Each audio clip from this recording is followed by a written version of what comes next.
hello again, and welcome to Rolynn's Reviews. We have a brother and sister duo, uh, Brandon and Erika. Okay, now, guys, if you've watched some of the previous videos, so you're going to see some of your former teachers, right? They'll be chiming in. Okay, so at least I won't be the only person feeling really old. All right, so I want to share. I want to share the wealth here.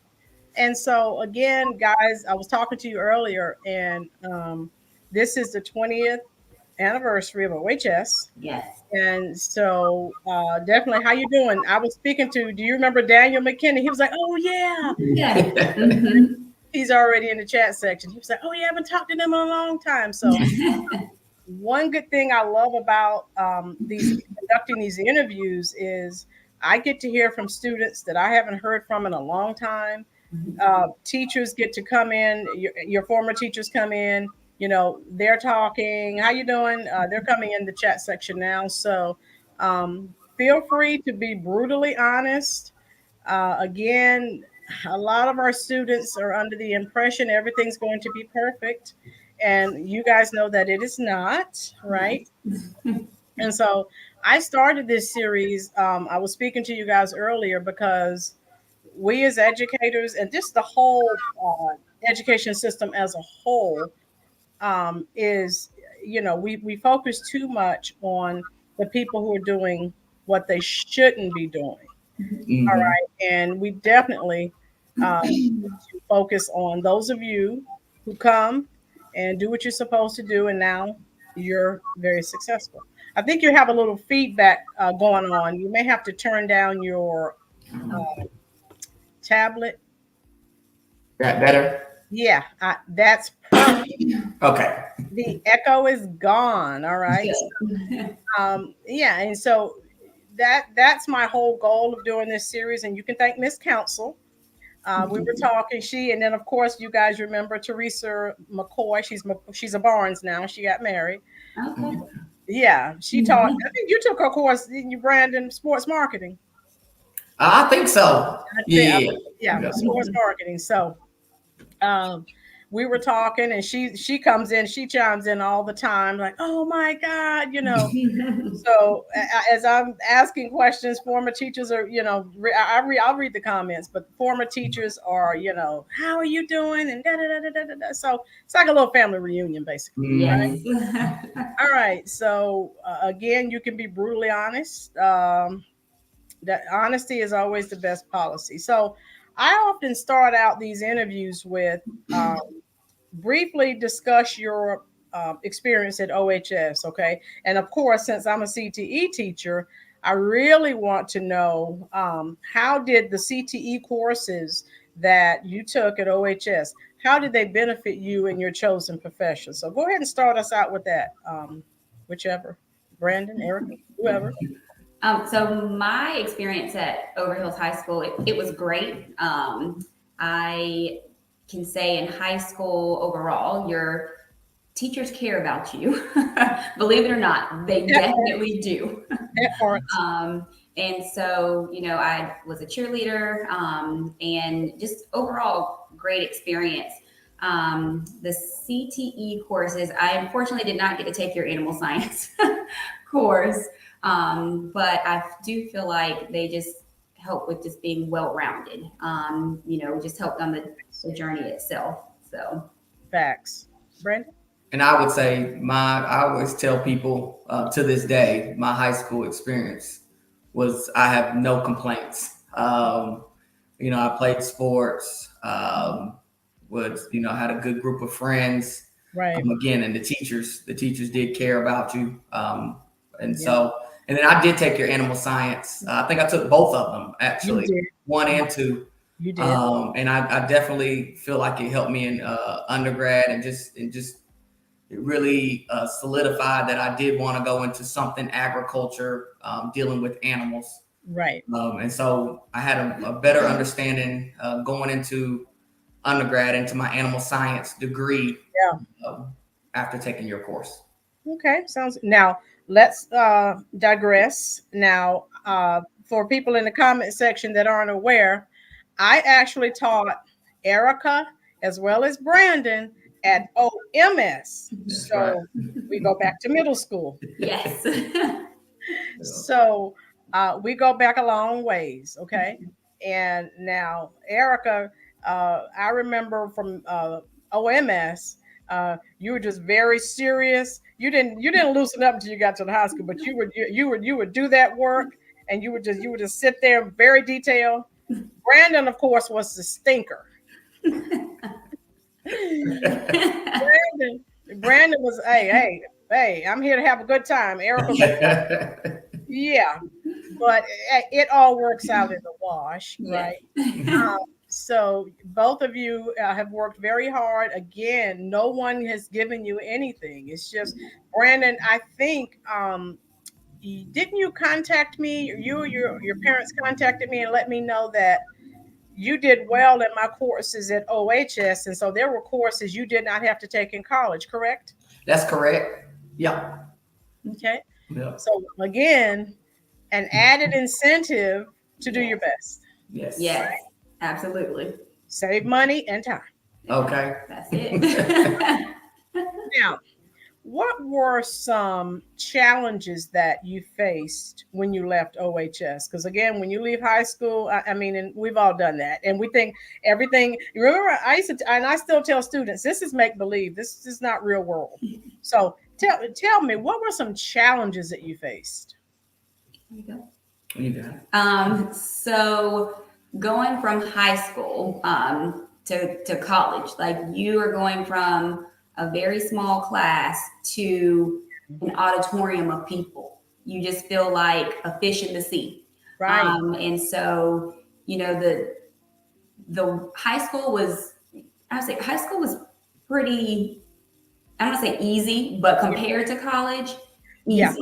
And so, you know, the challenge for me, you know, I made good grades in high school, but the challenge for me was to learn how to study to continue to make good grades in college. And so it's not, you're going to just skate through college. I mean, some people might, but you definitely need to like learn yourself, kind of learn how to learn when you get to that, you know, bigger institution, whether you're going to a small private college or to a very large institution, it's definitely much different than high school. I'm glad you said that, because I often tell students that, you know, particularly students who all they take are the AP and the and I tell them not to be a Debbie Downer, but I'm like, you're not going to, when you get to college, you know, it's more competitive. You're not going to make straight A's in all your courses. And I have some students look at me like I'm an alien, and they think that I don't know what I'm talking about, but I cannot tell you how many students have come back. I mean, they made straight A's at OHS. All they took was honor and AP classes. They went to college and they failed everything. So I'm just, you know, now that's an extreme, but I'm just telling you, students come back and talk to me, I share that information. And I had, you know, a student or two that they didn't make A's in college courses and they had a nervous breakdown. And you know, you see it. Yeah. Yes, it's. There's a couple classes I was like, I don't know if I'm gonna be a veterinarian because this class is about to hold me back. But you just got to keep trying. So right. And I would say definitely how to study, but also time management in high school. Like you know, and if anybody's listening that knows my father, we got home and we did our homework from an early age. And then you have study hall, and if you're doing sports, and then you got sports, and then you go home and do your homework. Where in college, there's nobody there holding your hand, making sure you get your work done. You have all those outside distractions. That's right. Like you said, I was, I like to also have a good time. So that, and the fear of missing out is real in undergrad, at least it was for me. Right. So I had to really be cognizant of, should I go out tonight, or no, I need to study for this test coming up. And there's really nobody to tell you which one to do. You just got to sort of adult really quickly. Right. Yes. and make the right decision. So I'm glad both of you, excellent points, and it's all true. Um, Question: Who inspired you to become a veterinarian? To become a veterinarian, I would say my dad. I agree. From a young age, he had, we grew up with horses. I showed competitively through middle school and high school. Right. But he was the one that got me into horses. Erika actually rode first. He thought I was going to be the rider, and no, I stuck with cheerleading, and I was not the rider. Yeah. But yeah, I wanted to be. Thought I wanted to be a equine vet. Okay. So I would say from a young age that my father was what got us into wanting to be a veterinarian. And we always had dogs. We picked up countless dogs on the side of the road. And so taking care of animals has always been pretty much in our family. Our entire lives. Mm-hmm. Wow, that's very interesting. And Brandon, now that you bring it up, I do remember you were the horse guy. So now that you bring it up, it's jogging my memory. I was like, yeah, you were the horse guy. So please discuss some of your duties and responsibilities that you conduct, say, on a daily basis. So I'm a small animal veterinarian, so I only see dogs and cats. I thought I wanted to do exotics, but once I got out and into the real world, it wasn't for me. Dogs and cats were enough. So I, one day a week, I do surgeries and dentals in the morning. So spays, neuters, mass removals, things like that in the morning, and then afternoons, all appointments. And then the rest of the week, I see appointments from morning to evening. And so anywhere from just your well visits, vaccines, kind of checking well blood work, things like that, all the way to your like critically ill, sick dogs and cats. So that's my day to day. And it's also education. Educating owners is a huge thing. So that's a big part. That part. Brandon? So I am actually a food animal veterinarian. I work for Pilgrims. We're the largest poultry or chicken producing company in the world. Second to Tyson in the U.S. And I cover 6 of our locations. I cover North Carolina, South Carolina, West Virginia, and then Minnesota and Wisconsin. So I travel a lot for work. Oh, wow. And I, in each location, I'm in charge of animal welfare, any animal mortality, vaccinations. That's what I'm in charge of. And so a typical day, like next week, I'll travel to Moorfield, West Virginia.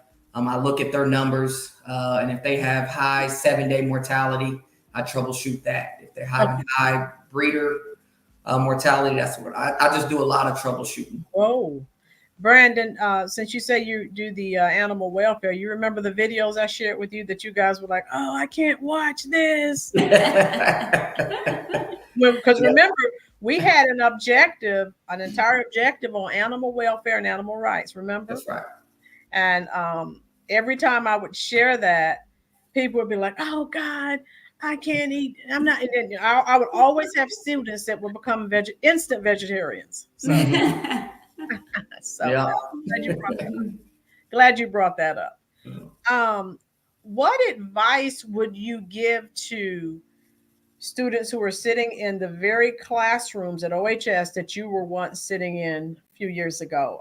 If those who were interested in becoming a veterinarian, what advice would you give to them at this point?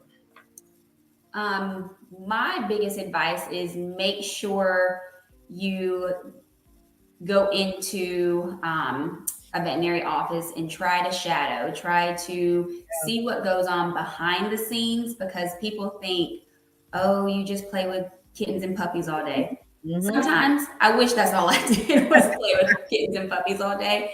But I really think people that want to go into, especially the small animal profession, or even, equine or whatnot, need to see the behind the scenes and what goes on. Right. Brandon? And I would say definitely that, and try to diversify your experience. Everybody that's going to be applying to vet school is going to do the small animal thing. Right. There are so many. I didn't learn until really middle of undergrad that there were so many different kinds of vets out there. So like I would have never thought I would have been going into to be a poultry veterinarian. Right.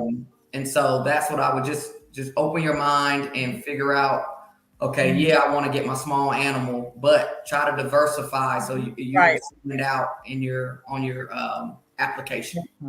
I'm glad you said that. Remember, we talked about in class, since you brought that up, Brandon, we talked about, because some people don't like, let's say, amphibians or whatever. Or some people are like, oh, God, I'm not going to work with snakes. So like you said, you have to diversify, and you have to, particularly if you're going to start your own practice. But we did talk about that. Mm-hmm. And so, and so you figure out what you like, and then again, what you don't like. Mm-hmm. You don't want to get out too far into the process and then go into, a vet office and hate it. Because I mean, it is a lot of time and effort to get there. Do you remember? I made the statement that it's more difficult to get into vet school than med school. Remember me saying that so many years ago? So people think it's a cakewalk, and that it is not. And so that's why I was asking you guys, to share with current students, what what they need to be sort of kind of working on. So the courses or whatever maybe that they should be taking. What are some courses that you think they should be taking?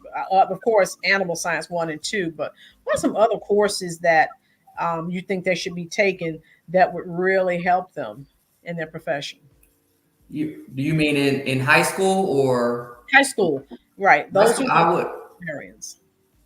I would. I don't know if there. It's I always say I wish there was a financial class in high school. I don't know if there is one now, but if you can learn math, really, you're going to need it. Right. But if there is a financial class, not in high school, but you can take one in undergrad, I would say becoming financially literate. Okay. I wish I would have done that sooner rather than later. Oh wow! And we actually do have a financial class. So too late for you, but we do have.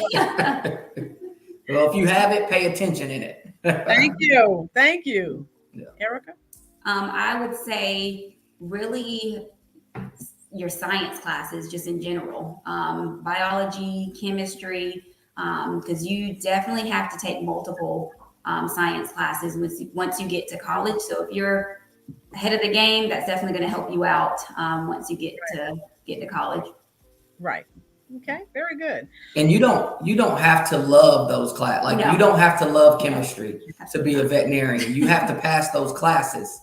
And so if you get in chemistry and you're like, I hate this, don't let just work at it. Don't let it deter you from being a veterinarian, because I really haven't used chemistry, that much in my day-to-day job. But it's an obstacle you had to overcome. Yes. Yeah. For your job. So very, very good point, guys. Very good point. Now, as Erika stated earlier, most people think, oh, you're just playing with puppies and kittens all day. Now, what are some challenges that you face in your profession? Yeah. Yes. There are a few. I would say one would be, 2020 hit. We had the pandemic. Yeah. A lot of people got puppies. A lot. And at that time, everyone was, everything was shut down. So when it came to training those puppies, it just didn't happen. And so we're seeing these young adult dogs now who literally, they're very anxious coming into the clinic. They're anxious around other people, stressed, fear, aggression we're seeing. So there's some pets we cannot safely work with. And it's not, it's not saying, oh, your dog's a bad dog. Not at all. They're just not used to it. And so we, when we as veterinarians talk with owners, say, hey, we do want to get them a mild sedative for future visits, because each time they come in, that anxiety is going to increase. And so, getting mild sedatives for these pets, some owners aren't as open to. And I'm like, it's just to keep them safe, to keep us safe. So that's one big challenge in veterinary medicine right now. And two, I hate to put it like this, but some clients, I'm here to help you. I'm not here to, take your money, because honestly, I'm going to give you the gold standard, the best plan for your pet. You let me know your thoughts. You let me know how you feel about it. And some owners, they do in not so nice way. But help me help you. I just want the best for Fluffy. So just kind of be open with your veterinarian, hearing them out, letting them educate, and letting them just help you. Mm-hmm. Wow. Brandon? Mine would be the politics. People, you're trying to get people to do what you've asking or you're telling, that don't report to you. And so it's a lot of it is just the people skills, being emotionally intelligent, knowing how different people work or like to work, probably is my biggest challenge. And also, obviously, I travel a lot, so that is also a challenge, being on the road and then having one little one and one on the way. Okay. Sounds good. And both of you, again, excellent points. And I actually had a student tell me recently, and some people are more emotional than others. And she told me, well, I can't go into veterinary medicine because, like sometimes, again, the downside when someone brings in a pet that they love, that they've had for years, and then you guys have to euthanize them, so this student told me, she said, I couldn't deal with it. So like you said, it's important to know what you can do, but it's also important to know what you can't deal with. So. Right. But yeah, and for those students, I would, send them to us, because there's definitely other avenues, right, other than the small animal medicine. They're if they have a science, there's veterinarians that are scientists that are in the lab. There's researchers. So there is if they don't feel like they like blood or can't see blood or can't put a dog down, well, yeah, maybe that's not the area of veterinary medicine they should go into. But there's definitely others out there. Yeah. Remember we did the we also always had an objective on careers, and so we talked about the research. We talked about all these other careers that you just mentioned. So go ahead, Erika. And then going back to humane euthanasia, people think like, oh, that's the hardest part of the job. Yeah, it's not for most of us. For some it may be, but it's not for most of us, because we know that we would never humanely euthanize a pet that didn't need to be euthanized. Right. I always tell people in veterinary medicine, that last gift that we can give to some of these pets is humane euthanasia, so we can end their suffering. Human medicine, they don't have that. But, fortunately, we can do that so our pets don't have to suffer. Right. Your former teacher is in the comment section, Miss Vicky Council. She's here. So excellent points, guys. I'm glad you brought that up. So like I said, students need to hear this, okay? Because you guys are actually out there on the front lines and you're working in the veterinary profession. Miss Council said, hey, twins. We were just called twins the other day. Yeah, so now another question. Who is your biggest role model? Gotcha. Right now, I really would have to say my wife. She's also a veterinarian. We met in vet school. Okay. got married 4th year, and the way she's definitely smarter than I am. And just the way that she, you know, she's a pathologist, and just seeing how she handles stress. She just got finished doing her PhD. She had to take boards while having a infant, and she passed those. So she's just super resilient. Right. And I definitely look up to her resiliency.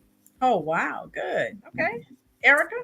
I would say, honestly, I would say my two best friends, honestly.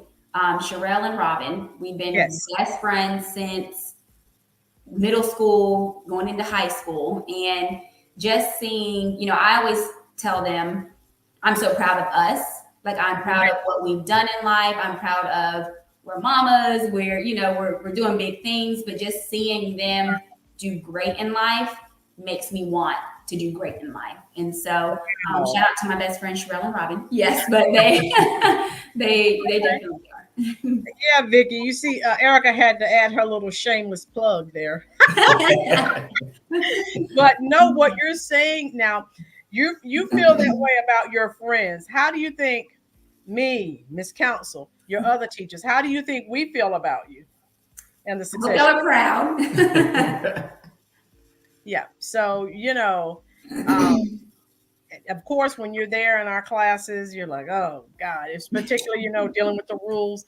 And I have so many students now, I'll be glad when I leave this place. And I said, yeah, but you know what? I tell them, I said, yeah, one day you're going to be like, oh my God, I wish I could go back. Yes. Do you know how many students come back and tell me, oh, I wish I could come back? They hate it when they're there. They get out, life happens, and then they want to come back. I said, no. Life hits you. That's what it is.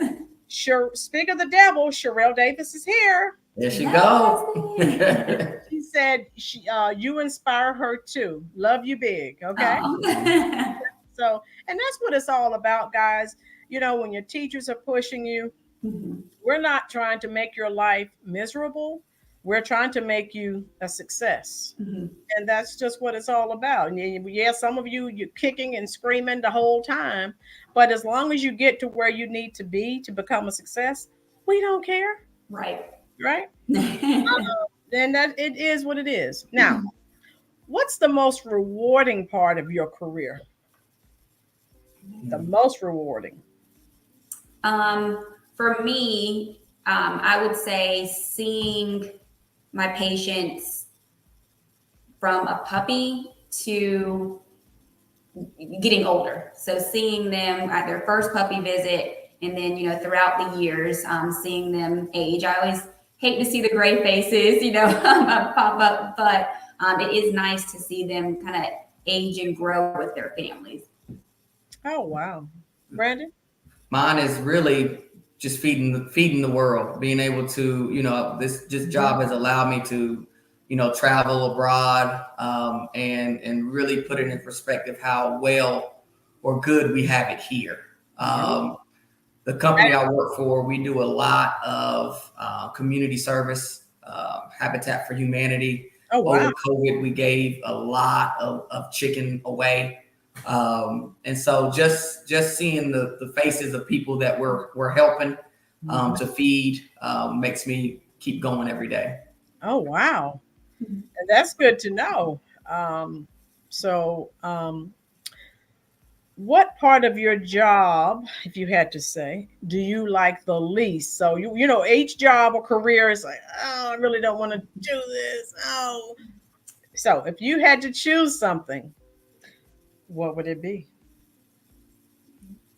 Well, mine would be I would say, again, it's a blessing and a curse. It's the travel. The travel for me. But you know, when me and my wife want to go on a vacation, I have the points, I have the air miles. And so it really doesn't come out of our pocket, but that I am gone a lot with my job. Okay. You think you would try to maybe, once you get a few more years in, try to choose another job where a little less travel is involved, maybe?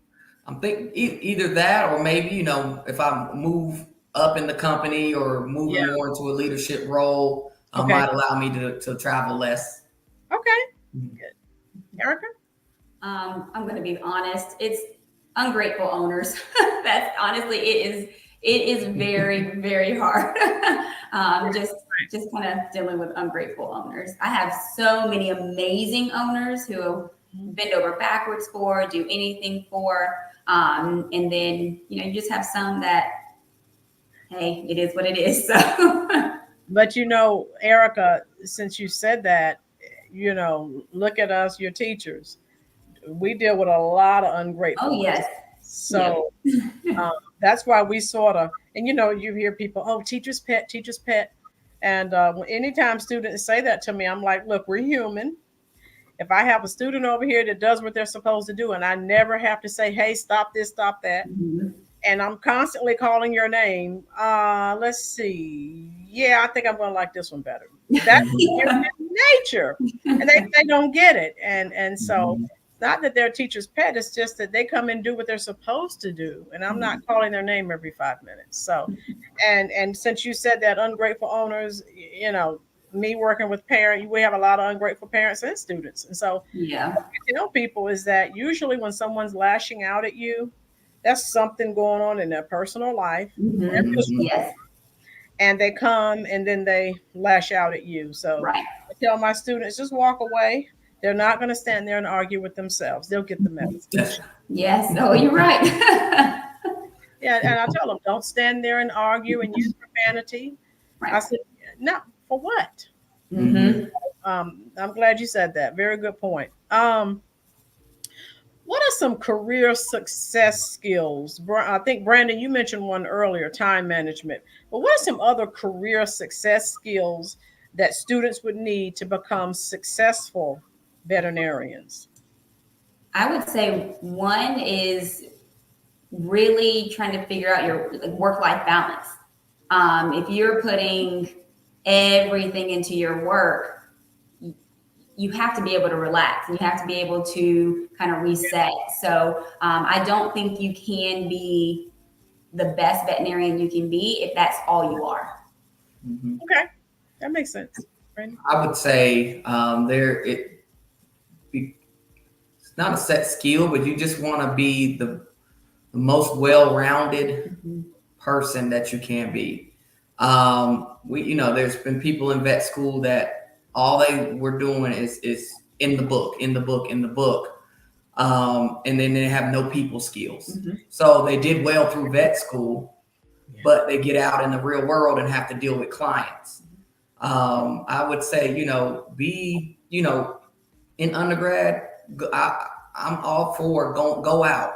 I'm all for have fun, but you need to also know when you need to study and get it done. So again, I have to go back, I guess, for time management, and then, personal, being, your people skills, and communication skills. Right. That's huge. If people like you, they'll run through walls for you. You'll move. It's almost again a lot about who you know and who likes you. That's right. And a little bit about what you know.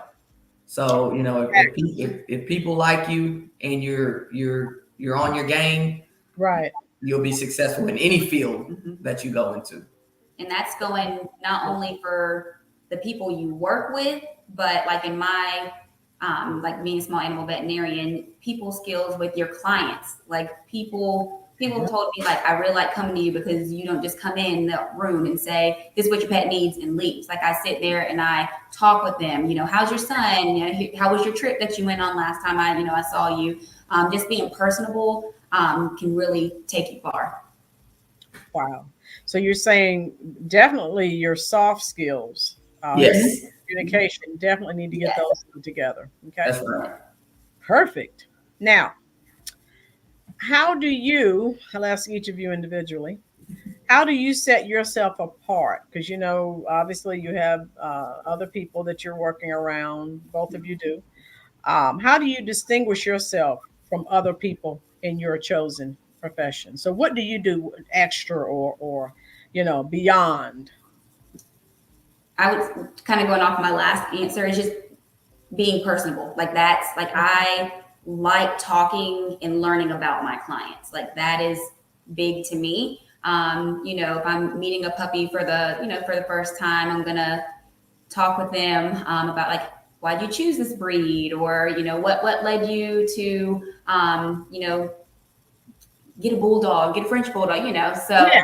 Yeah. just kind of learning their background and talking with them. And there's some people they don't want to talk to me, and I get the vibes, and I'm like, okay, well we can we can just do this appointment. But I think just talking and getting to know people for me. Okay. Brandon? I would say being in the poultry industry, as you can guess, or in ag, there is not a lot of people that look like me. Right. So I do stand out being an African American male. I'm not, I know that. Right. But again, I've always, been taught it does not pay to be on time.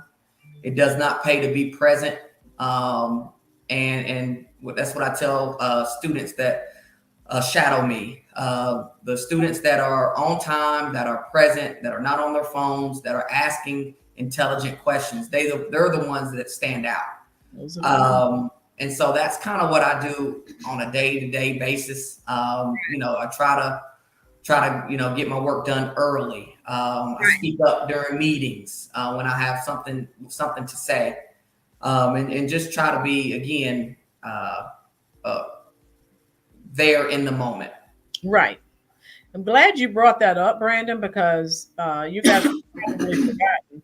But I'm still at the school. School's out, but I'm still working. So I help students get jobs, right?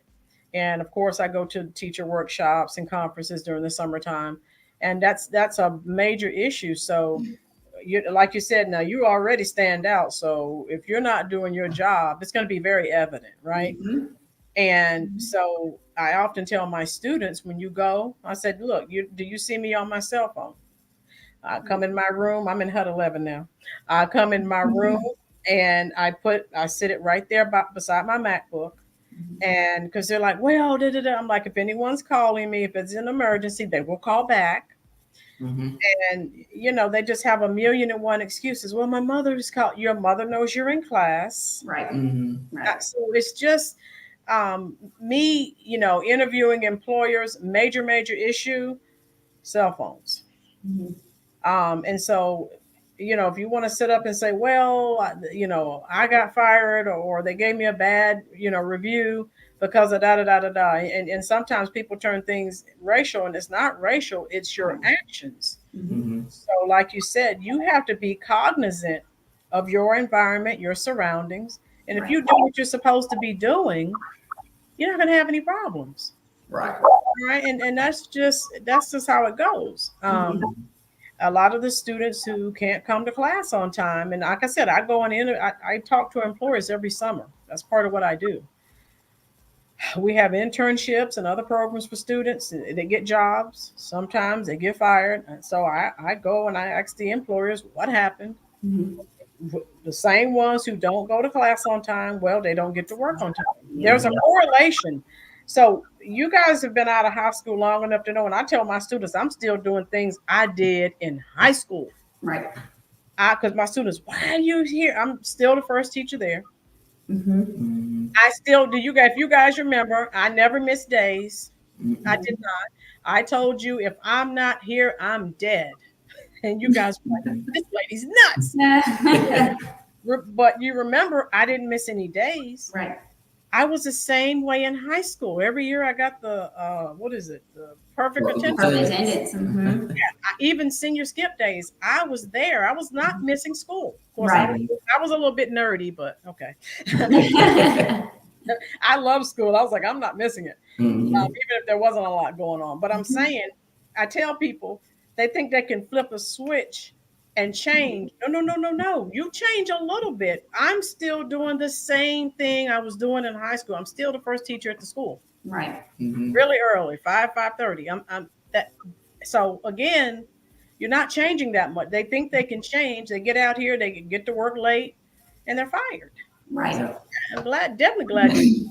And that's something, again, I would have to really shout out my parents for instilling that in us. And I do know that we both were privileged, and we both had, even though our parents were separated, they, at a pretty early age, they co-parented very well. Right. And so we were definitely lucky to have both a mother and a father in the household that taught us, being on time is being late for us. That's right. Not being prepared is unacceptable. Right. And a lot of the some of even my friends that I went to undergrad, that's kind of where it really hit me that, dang, they don't know these things. Right. A lot of our people, CP time. People say that, but it's real. And if you grow up where it is okay to be late, it really doesn't matter. Then you try to go into a corporate setting. Well, those are a different set of rules that you hadn't grew up on. Right. Which puts you at a disadvantage. Right. So the sooner, and that's why I tell you, the sooner you can learn, right or wrong, the corporate skills, the better it is for you. And everything you said is correct. And I tell students all the time. So sometimes we're quick to, if a supervisor says something to us, we're quick to say we're being discriminated against. But sometimes, and it hurts, we have to look in the mirror and realize that we're wrong sometimes. Right. Yeah. And again, you stated it exactly. Things that and it all goes back to how you were raised. And I was raised the same way. If you're on time, you're late. Right. Mm-hmm. So again, even when I was working undergrad on my undergrad degree, when I had little part-time jobs, I was always there an hour earlier or more. Mm-hmm. But that's what I've always done, and so go ahead. Even if there was one instance, and I won't belabor it any longer, but there was one instance that I can remember, even in vet school. We had a vet school open house. And the night before, we had stayed out a little bit later. Yeah. And I came and volunteered, and my white coat was, when I tell you it was wrinkled, it was wrinkled. And my dad came through open house and saw that wrinkle, and he took me to the side and told me that I needed to go. You don't know who is here that you might be needing a job from, that you need to go change and find a better white coat. And that's the type, that's the type of, father or parents that we were lucky to have. Who, you never know who is looking. You never know your interaction. That could be an interview. Every interaction is an interview. Right. And I remember your dad, and he did not play. No. At all.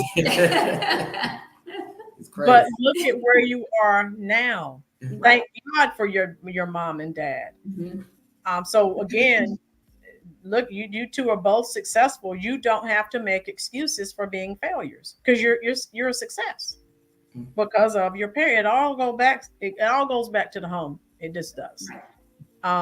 And so I'm glad you brought that up. So your dad pulled you to the side and said, "Okay, no, this is not working." Yes. Yeah. That's what he did.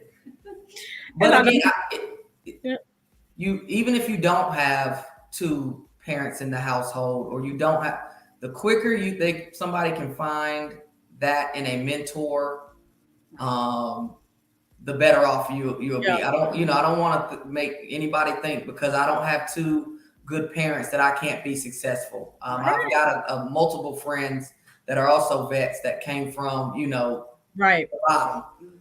And so it can happen. You just have to, again, it's a spectrum. We know we have privileges.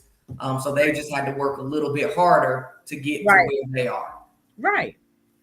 Again, I tell my students, work ethic is everything. Mm-hmm. It just is.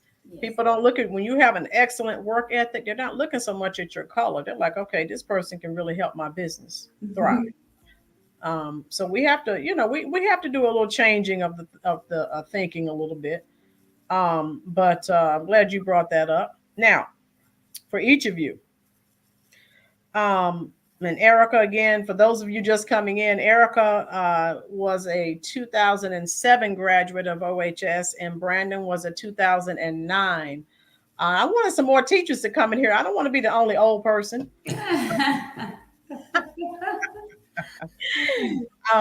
So where do you see yourself in 20 years? You know, man. Gotcha. My brother and my husband would love for me to own my own practice, but and maybe that'll happen, maybe it won't. But in 20 years, right, I do still see myself being a small animal practitioner. Okay.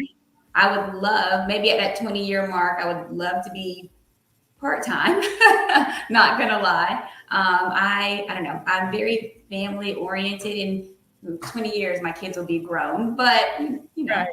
But I think I would like to be part-time by then. 20 years, I might be retired. So okay, Brandon. 20 years. Brandon, just so you know, Brandon and Erika, Miss Council said, I'm not old.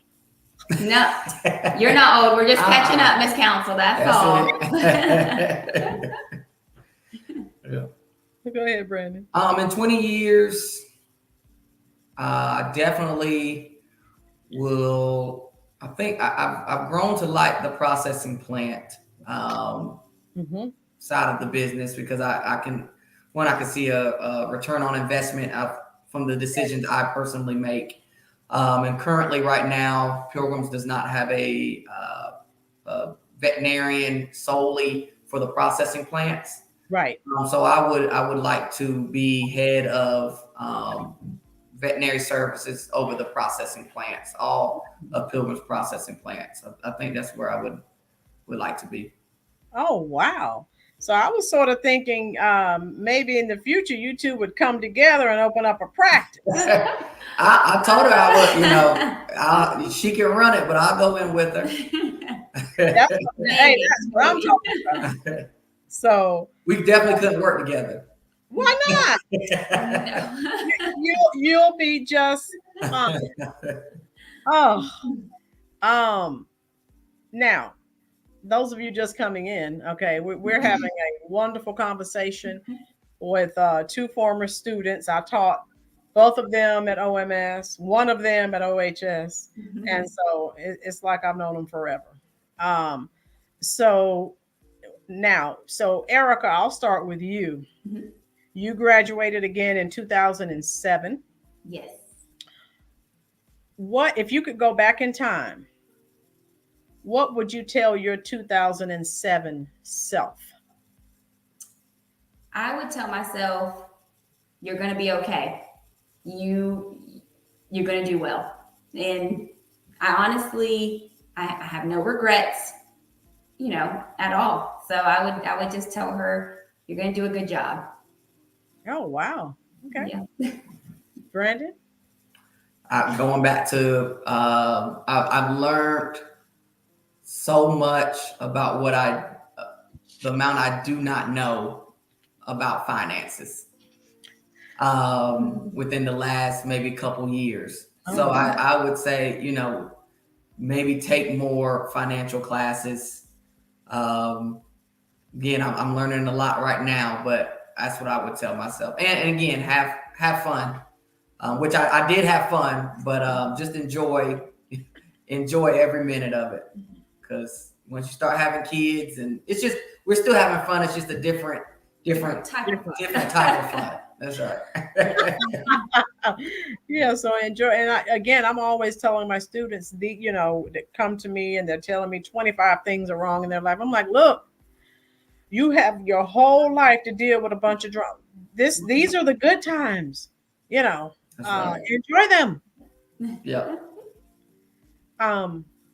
Where do you see the field of veterinary medicine? We know technology is in every career pathway. So where do you see technology taking veterinary medicine in the future?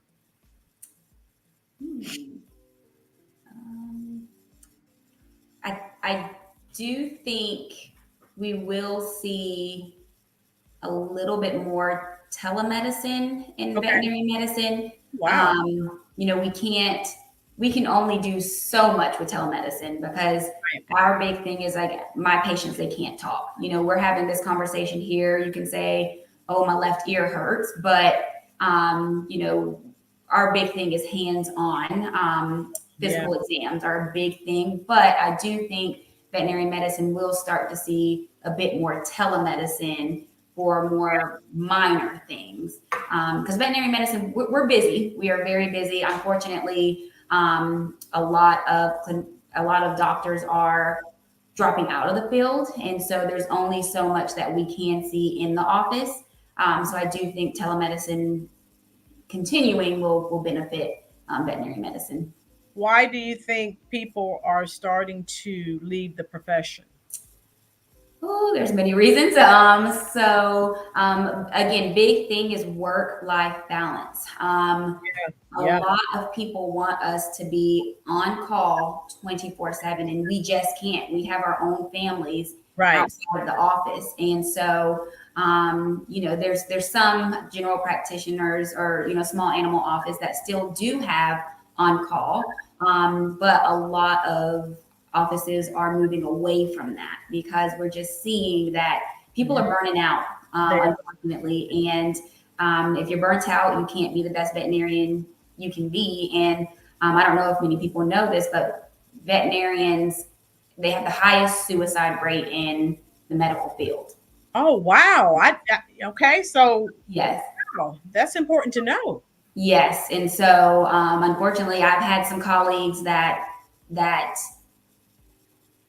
my friends have committed suicide. Hate to take it there, but people are getting out because it is hard. So, what do you think the pressure from not being able to save animals, or the again what you said earlier, what is expected of you, regardless of you're married and you have kids, you drop what you're doing and come take care of Kitty.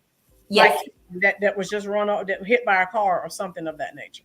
Yes. And you have to set your boundaries early in veterinary medicine. You really do. Because if I'm going to drop what I'm doing every single time to help every patient out there, which of course we all want to, but we just can't. Right. And so you have to set your boundaries because it's hard to reset your boundaries. So it's, we want to save everything. Of course we do, but it's just the mixture of you can't save everything versus people want you at their beck and call all the time. Wow. And Sugar Daddy in the comments section just said he didn't know that. You said veterinarians have the highest suicide rate. Yeah, that's telling. Oh, wow. I mean, if you imagine you go a couple weeks of, putting, again, every animal you put to sleep, it does drain you. And then, you have multiple owners, either crying or thinking or mad that you didn't save their animal, or telling you're only doing this for the money. And so all of that does add up. Granted, again, I'm not in that side of the industry, but I mean, a lot of my friends have told me, that's kind of, where they are thinking why they want to get out. And just we are supposed to process our emotions so quickly. We get very busy. We go from seeing a limping dog to our next appointment is a euthanasia, to our next appointment is a puppy visit. So you have to process your emotions in less than 30 minutes and be happy to go into that next puppy visit. So, right. Well, and so your best friend Sherelle said, yes, please get your own practice. So she can bring Coco to me. Oh yeah. Oh my goodness. So let me see. Okay, yeah, that's all she said. So again, I wanted to thank you guys for coming on and talking to us. And you, like I said, you just gave some information that most people weren't aware of. And again, we'll be sharing this video out. And if you have, other friends, so I told you, you can give Robin my telephone number. Brandon, you as well. We're going to try to have a big bash for year 20. Okay. Yeah. And I hope if you ever we're back in, I'm back in North Carolina. We're both in North Carolina. If you need anybody to come talk to your class, just reach out. So we always need people. Sugar Daddy says Black veterinarians are a very small fraternity. Yeah, Sugar Daddy. So yeah, you guys are. Do you know the statistics so far as veterinarians of color? Are we increasing? Are we decreasing? Are we staying about the same? I think I don't know. This is just going off of feeling. I don't have any facts to it, but I do think we are increasing. Yes. Just from the numbers of, just at NC State. I could tell you when I went through, I was the only African American male. Wow. In all 4 years in the school. Yeah. Whoa. But when I was leaving, there was definitely more representation. And then, my wife is a faculty member there now, and I go up there, and it is definitely more diverse than when me and Erika went through. Right. Oh wow! So Erika, would you like to say something about that? No, I agree. I was a fourth year when he was a first year, and of course, we had some diversity, but I do agree going up there. I think we went up there in March for open house, and definitely saw a lot more. Not just African American, but Hispanic, Asian students there, which is definitely moving in the right direction. Okay. What are some things that we can do to make veterinary medicine more inclusive of people of various races and cultures? What are some things that you think we can do? I think, I like to mentor. So I have mentored in the past 2 years, three African American females who think they want to go into veterinary medicine. So I really think finding a good mentor, and I honestly do think it helps for someone to be talking with you and helping you that looks like you. I really do, because growing up, I cannot say that I remember seeing a Black veterinarian. I just can't. And so I think having a good mentor, to be open with, to learn from, can definitely help. Okay, Brandon? I piggyback everything she just said. I try to mentor as many students as I can. I go back and try to speak at North Carolina A&T, the HBCU. Right. And then I do think that it's going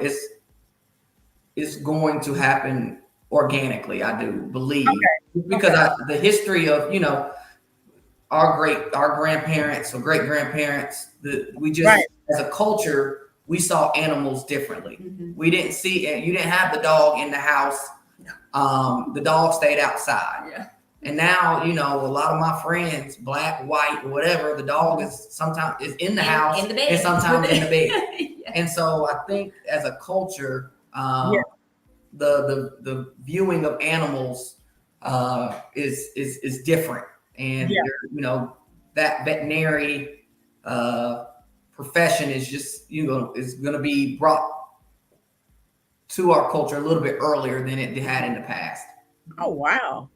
So you think the classes at the high school level are a big help? Will help to push, to raise those numbers? For sure. And then again, if the earlier they know about the diversity of areas in veterinary medicine, because you have a bunch of students that, I could never put down a dog. Okay, well, you don't have to do that in veterinary medicine if you don't want to. You can just do vaccine clinics. You can just just vaccinate. and be fine.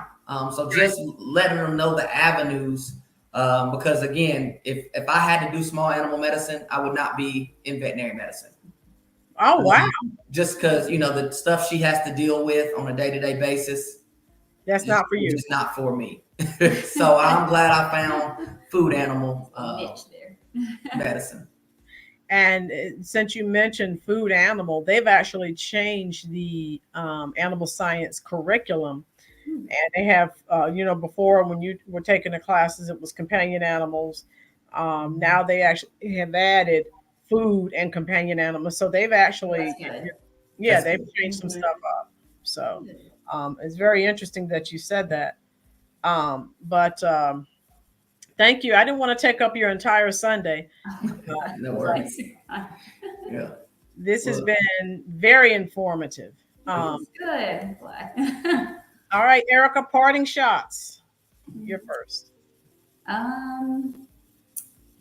Ooh. I don't know. You mean last words? Yeah, last words. How are you going to end this interview? I would say, oh goodness, you sure you don't want to go first? I can go first. Yeah, I can go first. I do want to say from the bottom of my heart, for any teacher that I gave problems. I wasn't the worst student, but I also wasn't the best. And what y'all do is really second to none. And any student out there, the teachers really, really do care.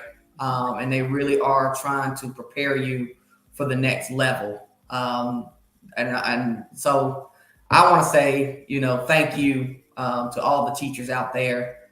And for the students, please take everything that they're trying to give you. And again, for the ones that find themselves just stuck in a book, try to step out of your comfort zone, meet different people, gain that communication. That's right. Because you will need it in the real world. The ones that are not listening, not showing up with the bad grades, please think about your studies. Think about your grades, because at the end of the day, grades do matter if you want to be successful. And so it's, again, finding that fine balance of having the grades, but also having that personal life. If you can really connect that, you'll go as far as you want to go. Brandon, I'm glad you said that. Now, Brandon, you weren't bad. You were silly in school. Now, there's a difference, but I'd rather take silly. You were just silly, and I only had to call your mother one time. I was talking to Mom about that. The other day. I remember like it was yesterday. Me too. She said, Miss Sibert, she said, you won't have any more problems. And I did not. So, but it's good. We can laugh. It's all a laughing matter now. It's good now. You can see. I just wanted you to be serious and focused. Of course, you're in high school. You like I said, you weren't bad. You were just a silly teenage boy like the rest. Right? So we can laugh about that now. Yes. Erika, of course, I never had to call your parents on you, because I told you, Erika was just so serious. She was just I couldn't get a word out of her. People thought I was so mean because I was so serious in school, but I really wasn't. I really wasn't mean. I was just straight. You were straight focused. I could, because in class sometimes I try to make you guys laugh, cracking jokes. You were just sitting there. You would not. Oh, Sherelle. Okay, hold on. Sherelle spilling the tea. Sherelle said, Erika don't play about her work. I see. Facts, Sherelle. I'm a former teacher. She did not. God. And Lady Libra said, thank you both, and continued success in life. God bless you and your family. Sugar Daddy, moms and teachers always know what's best. Thank you, Sugar Daddy. I love you. So, like I said, now you see, it's been several years since you were in my class, but I remember that about you. You were very... Yes. No laughing. Just sitting there. You didn't say it, but you were like, just give me this work and let me do it. Mhm. But I have been like, my parents told me I was like that from a young child. We would go on like fun rides at like amusement parks. My mom would be like, "Are you having fun?" And I'm like, "Yes." Right. Yeah, very stoic. Brandon, do you remember when you were in my exploring biotechnology class and you came in there one day and I remember exactly where you were sitting? You said, "Can't nobody do it better." And you didn't know I knew the song. I said, "So fresh and so clean, clean." And do you remember that? I do. Oh my God. They're singing Outcast. That's right. I finished the song. You were like, "Oh my gosh." Yep. So you say, "Oh my God, she's human too." That's right. And I still love Outkast. I just do. Yes. Yeah. Daniel said, "Thank you, Brandon, for taking care of our animals, and Erika for what you do." And your friend Sherelle said that girl finished college in 3 years again. That's true. That's Erika, right? That's right. Yes. But look at where she is now. It was both of you. Look at where both of you are now. It was all worth it.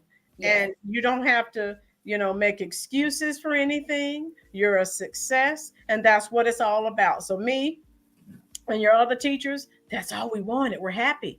And you remember, I still tell students, I don't care if you hate my guts. Just learn. I just want you to learn this content, this Right. curriculum. If you learn the content and curriculum that I'm teaching and you hate me, I don't care. I don't have friends your age. That's good. Mhm. Go on, have a good life. Right. Right. Yep. Right? And I would say, so my last word would be, life, your career, your journey is a marathon. It's not a sprint. You have to work hard. It's not just instant gratification. Right. It's not like, oh, I did great now, where's my reward? So I would say just everyone is going to have a different journey, everyone. But you just need to make the best out of your journey and know that it's a marathon, not a sprint. That's an excellent commentary because I agree with it. Both of you, have done a wonderful job. Are you guys going to tell your mother that I said hello? Yes, we will. Yeah. And your father, I never wanted him to leave OHS. Oh my God. I can see him now running up and down that basketball court. Oh my gosh, yeah. Refereeing the games. Oh my goodness. So you guys, you're a success. Life is good. I'm happy. I'm proud of both of you. Thank you. Yeah. And again, I'll be reaching out to you again. Maybe I'll send you a link for a Google Meet. So you can talk to my students in the fall and spring semester, because I also teach honors food science, technology, and I teach agri-science, which is plant science, animal science, environmental science. If it's science, I'm teaching it. So Yes. that won't change. So yeah, I'll be reaching out to you guys. Like I said, if I can send you a link and you can just answer questions to students that are in the class. Absolutely. We would love to do that. Okay. All right. Well, I'm not going to take up any more of your Sunday. You have to go to work tomorrow. I do as well. Remember. Yes.